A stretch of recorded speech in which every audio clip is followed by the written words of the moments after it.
right, we're the Hebrew Israelites. Come in week and week out to prophesy the downfall of America, which is soon to be destroyed by nuclear fire when these missiles come. And as always, all praises due to Yahweh Ba'Shem Yahweh Shai. Double honors to the elders of GMS and all the brothers out doing the work in truth and sincerity. And with that, I'm going to have the brother bring this up. It's Luke chapter 12, verse 41. Then Peter said unto him, Lord, speakest thou this parable unto us, or even to all? And the Lord said, Who then is that faithful and wise steward, whom his Lord shall make ruler over his household, to give them their portion of meat in due season? Blessed is that servant whom his Lord, when he cometh, shall find so doing. Of a truth I say unto you, that he will make him ruler over all that he hath. But and if that servant say in his heart, My Lord delayeth his coming, and shall begin to beat the men servants and maid servants, and to eat and drink, and to be drunken, the Lord of that servant will come in a day when he looketh not for him, and at an hour when he is not aware, and will cut him in asunder, and will cut him in sunder, and will appoint him his portion with the unbelievers. And that servant which knew his Lord's will, and prepared not himself, neither did according to his will, shall be beaten with many stripes. But he that knew not, and did commit things worthy of stripes, shall be beaten with few stripes. For unto whosoever much is given, of him shall be much required. And that's right, because when you have the real knowledge and understanding of these scriptures, and you're using the scriptures, not speaking out your own heart, you're going from the book and using the scriptures. Through much is given, you need to be out here teaching out of these scriptures, man. Look at him running. We don't come here speaking out our own heart. We come here using these scriptures, man, that your pastors and you blasphemers of the word try to do, man. The Most High is exposing you, Gilbert. You're getting exposed. You're running. Why are you running? You need to come over here and defend the gospel. Come defend the gospel. Come and defend yourself. Use the scriptures to defend yourself. You can't do it. This man recognized the devil, tried to creep in. He tried to creep, and he got rebuked by a man of the Lord over here. That's what's going on. That's beautiful. That's a beautiful thing. And to whom men have committed much, of him they will ask the more. I am come to send fire on the earth, and what will I if it already be kindled? Will I have a baptism to be baptized with, and how am I straitened till I be accomplished? Suppose ye that I have come to give peace on earth. And that's a cut to that nigga, man. Talking about everybody's talking about division and division. Yahweh Shai, this is red letter. He said he ain't come to bring peace on earth, man. It says Luke chapter 12, verse 49. I am come to send fire on the earth, and what will I if it be already kindled? But I have a baptism to be baptized with, and how I strain it till it be accomplished. Suppose ye that I am come to give peace on earth? I tell you nay, but rather division. For from henceforth there shall be 5 in one house, divided 3 against 2, and 2 against 3. The father shall be divided against the son, and the son against the father. The mother against the daughter, and the daughter against the mother. The mother-in-law against her daughter-in-law, and the daughter-in-law against her mother-in-law. That's right. The Most High is bringing destruction upon the family. So this charlatan over here that got off the stage talking about peace and we should all come together, we're out here to expose faggots like that. The Most High don't like no faggot. A man is supposed to have a beard on his face. He's screaming about, you guys are breaking the commandment. You're breaking the commandments. And he don't have a beard on his face. You don't stand up here and tell somebody that they're doing something out of the Bible when you're obviously doing it. So he was exposed right there. This man just exposed him. as a true warrior of the Lord.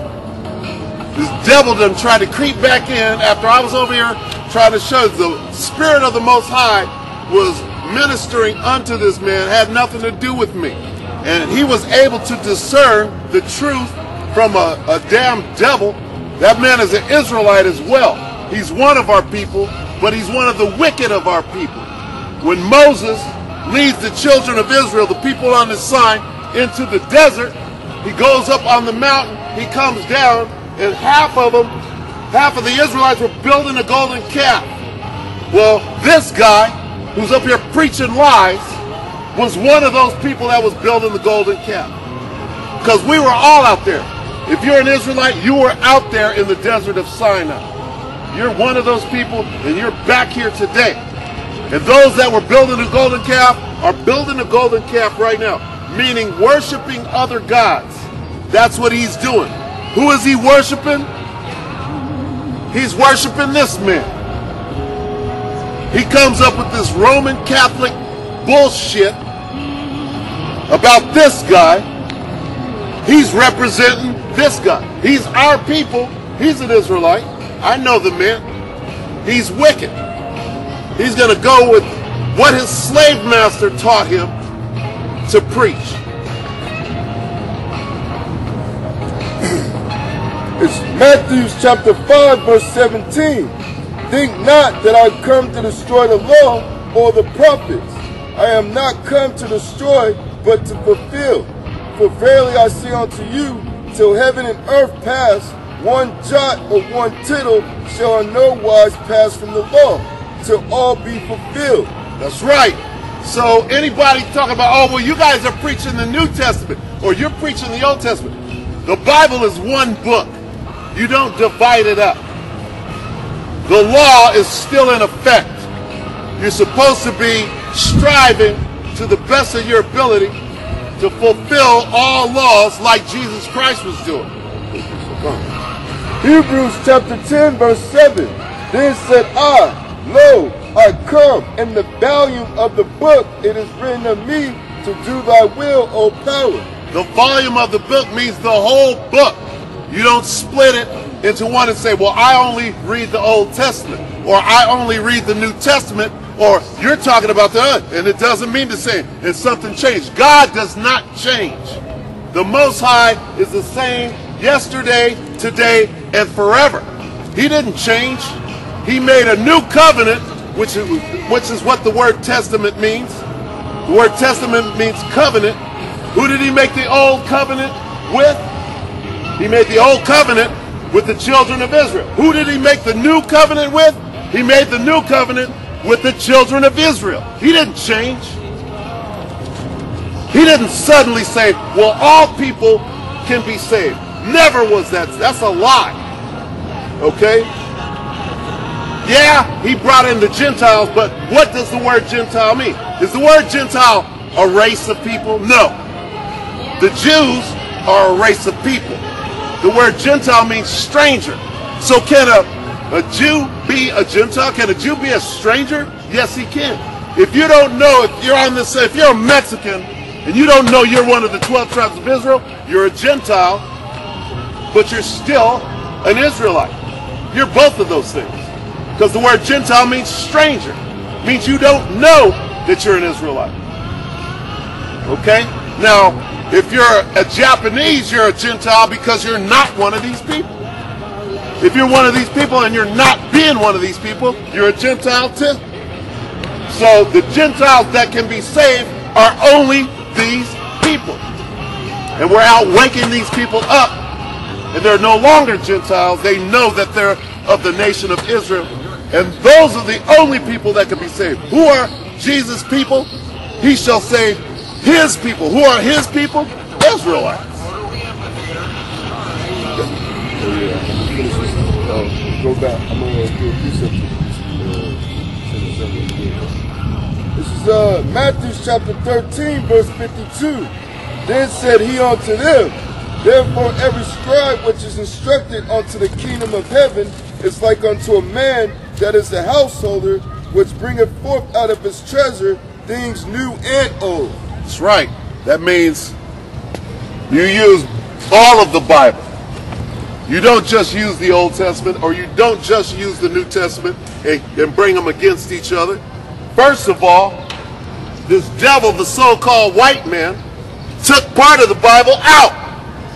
What about these books called the Apocrypha that belong in the Bible? You could go down to Barnes & Noble today and find a Bible that's got these books in it because they belong in there. And why did the white man take it out and hide it? Because it tells you how the Mexicans and the North American Indians got to this side of the world. They don't want them to know that. We got to take that out. Okay? It also tells you what the fate of the so-called white man is. We're going to get that right now. We're going to tell you and show you how this book means so much to this book, because they're the same book. Just like the Old Testament and the New Testament. You don't discount one for the other. It's all one book. And this is part of that one book. It has to be in there for you to understand what the truth is.